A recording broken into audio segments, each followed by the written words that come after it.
Якоб Бернулли.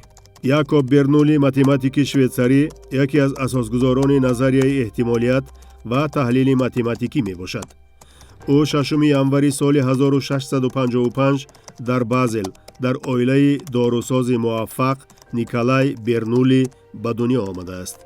Якоб дар хурдӣ ба математика шавқу рағбати беандоза пайдо карда, онро мустақилона аз худ намуд.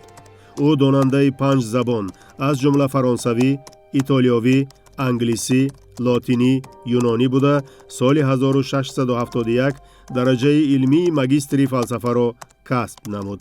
солҳои 1676-1680 зимни сафар ба Аврупо, Фаронса ва Италия андешаҳои Декартро омӯхт ва соли 1682 ба Нидерландия ва Англия сафар намуда, дар он ҷо бо олимони бузург Югенс, Хук ва Бойл шинос шуда, дониши хешро такмил дод. Якоб Бернулли ҳолати ҷузъии қонуни ададҳои калонро исбот намуд, ки имрӯз бо номи теоремаи Бернулли маъруф аст.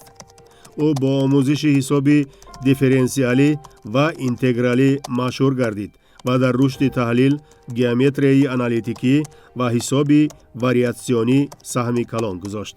Бернулли истилоҳи интегралро ба илм ворид карда, лемнискатаи Бернулли ва тадқиқоти спиралӣ логарифмиро пешниҳод намуд.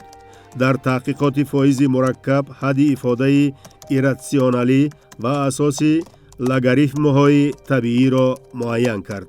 асари машҳури ӯ санъати тахминҳо, асосҳои қонуни ададҳои калон ва тақсимоти Бернуллиро дар бар мегирад.